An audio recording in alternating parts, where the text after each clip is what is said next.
Good morning students. বাবা, আজকে অনেকগুলো নতুন মুখ দেখছি তো। তোমরা প্রথম দিন আসোনি কেন? প্রথম দিন আচ্ছা বাড়িতে ছিলে না, শরীর আচ্ছা আচ্ছা ঠিক আছে, বুঝে গেছি বসো। আচ্ছা, অনেকের অনেক রকম সমস্যা ছিল। আগের দিন আমরা কি পড়েছিলাম বলো তো? চামড়া নিয়ে। চামড়া হচ্ছে আমাদের শরীরের বর্ম, আর চামড়ার নিচে থাকে শিরা, ধমনী এবং মাংসপেশি। দেখো তোমরা মোটামুটি তাহলে তোমাদের মনে আছে। কিছু বলবে? হ্যাঁ বলো। আচ্ছা, আমাদের যেখানে চামড়া যত পাতলা সেখানে আমাদের শিরাগুলি তত ভালো দেখা যায়, এটা একদম ঠিক কথা। কিন্তু শিরা এবং ধমনীর সরু বা মোটা হওয়ার কোনো কারণ নেই চামড়া পাতলা বা মোটা হওয়ার সঙ্গে। মানে চামড়া মোটা হোক বা পাতলা হোক, মানে পুরু হোক বা পাতলা হোক, তার সঙ্গে শিরা মোটা বা পাতলা হওয়ার এবং ধমনী মোটা বা পাতলা হওয়ার কোনো রকম কোনো কারণ নেই। ঠিক আছে, মানে চামড়া মোটা পাতলার সঙ্গে শিরা ধমনীর মোটা পাতলার কোনো কারণ নেই। ঠিক আছে। আচ্ছা, তোমার মনের মধ্যে এই প্রশ্নটা এসেছে, আমার বেশ ভালো লাগলো এটা দেখে। ঠিক আছে, তাহলে তুমি বুঝতে পেরেছো? সবাই বুঝতে পেরেছো? গুড। আচ্ছা, এবার দেখো একটা জিনিস, চামড়া যখন মোটা সরুর কথা বললেই তাহলে আজকের আমাদের বিষয়ে আমরা একটা নতুন জিনিস শিখবো। কি শিখবো? কোথায় পাতলা কোথায় মোটা। ঠিক আছে। আচ্ছা, এবার দেখো তো আমাদের শরীরের চামড়া কোথায় কোথায় পাতলা বলো তো একবার।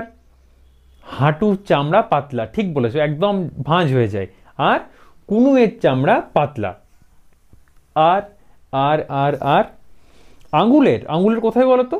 হ্যাঁ, আঙ্গুলের এই যে উপরের চামড়া, এটা হচ্ছে পাতলা। এবার বলো তো শরীরের কোন কোন জায়গার চামড়া মোটা? কোথায়? হাতের তালু। বাহ, খুব ভালো বলেছো, এটা খুব ভালো। বসো বসো, খুব ভালো হয়েছে। আর আর পায়ের আঙ্গুল, পায়ের আঙ্গুলের চামড়া, হ্যাঁ পায়ের আঙ্গুলের চামড়া মোটা, ঠিক বলেছো। শরীরের সবচেয়ে মোটা কোন জায়গার চামড়া? সবচেয়ে মোটা, একদম সবচেয়ে শক্ত পায়ের আঙ্গুল, হাতের তালু। আচ্ছা, আর কেউ কিছু বলতে পারছো না? আচ্ছা, আমি বলে দিচ্ছি, কিন্তু তার আগে বলো তো এই যে পাতলা এবং মোটা কার উপর ডিপেন্ড করে? কার উপর নির্ভর করে কোনো একটা জায়গার বা শরীরের কোনো একটা অংশের চামড়া পাতলা হয় বা মোটা হয়? ঘষা লাগে তার উপর নির্ভর করে। ঠিক আছে, তাহলে হাতে আমাদের খুব বেশি ঘষা লাগে। হাতে আমরা কি করি? হাত দিয়ে আমরা কোনো বস্তু ধরি, হাত দিয়ে আমরা খাবার খাই, হাত দিয়ে আমরা লিখছি, আঙুলের সাহায্যে সেখানেও হাতের প্রয়োগ হচ্ছে। বিভিন্ন কাজে আমাদের হাত সবসময়ই কাজে লাগে। এবার বলো তো সবচেয়ে বেশি ঘষা কোথায় লাগে? গোড়ালিতে সবচেয়ে বেশি ঘষা লাগে না?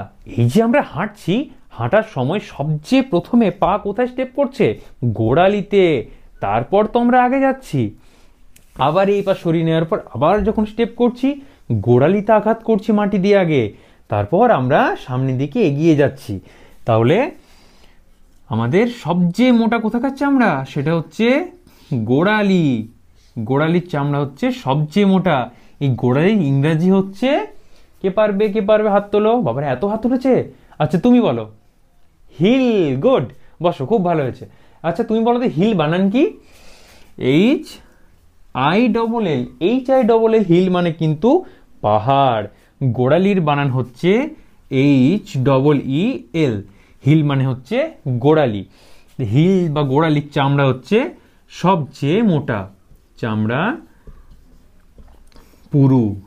ঠিক আছে, চামড়া সবচেয়ে পুরু। তাহলে আজকে আমরা কি কি জানলাম?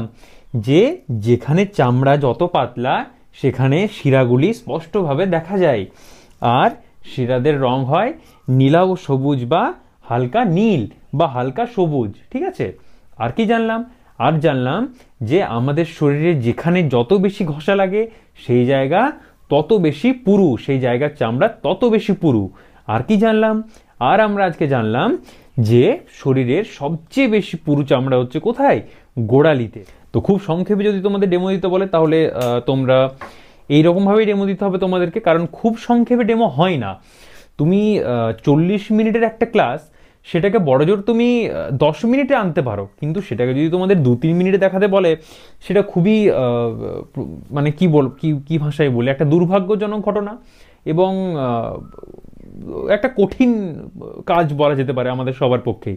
যদি ডিএলএড এর কথা বলা হয়, এক্সটার্নাল স্যার যে কলেজে এসেছেন সেখানে যাতায়াত ব্যবস্থা যদি খুব খারাপ হয়, সেক্ষেত্রে স্যার চটপট চটপট করে তোমাদের 2-3 মিনিটের মধ্যে ডেমো দেখবে, ছেড়ে দেবে। আর তখন তোমাদের প্রশ্ন নাও করতে পারে, দু একটা প্রশ্ন হয়তো করবে যে তোমার টপিক থেকে কিছু একটা প্রশ্ন করলো, ছেড়ে দেবে। যদি তোমাদের ইন্টারভিউয়ের ক্ষেত্রে বলি, যেমন তোমাদের নাম ডাকবে, যদি 5টা অবধি হয়, তো সেক্ষেত্রে সেকেন্ড হাফে যদি হয় তাহলে 2-3 মিনিট, তার বেশি সময় পাওয়া যাবে না। সেক্ষেত্রে ডেমো দেওয়াটা খুবই কষ্টকর, খুবই কঠিন। তুমি যদি কবিতা পড়াও, তুমি যতক্ষণে কবিতা শুরু করবে, বলবে, এসব লিখবে, অনেক সময় লিখতে বারণও করে দেয় এগুলো, ততক্ষণ অবধি তোমার দেখবে 2-3 মিনিট শেষ হয়ে গেছে। তো 40 মিনিটের একটা ক্লাসকে 4 মিনিটে বা 3 মিনিটে আনা এটা বিশাল কষ্টকর ব্যাপার। তো 4 মিনিটে যদি ডেমো দিতে হয়, তোমাকে এরমভাবেই ডেমো দিতে হবে যেরমভাবে আমি এখন দেখালাম। তো ওনারাও খুব ভালোভাবে জানে 40 মিনিটের ক্লাস 4 মিনিটে হয় না, কিন্তু তুমি কিভাবে পড়াচ্ছ ওনারা ওইটুকুর মধ্যে সব কিছু দেখে নেবেন। ঠিক আছে, তো এই অবধি থাক। কোন টপিকে তোমাদের ভিডিও চাই বলো, কমেন্ট করে জানাও। আর আজকের জন্য এতটাই থাক, ধন্যবাদ।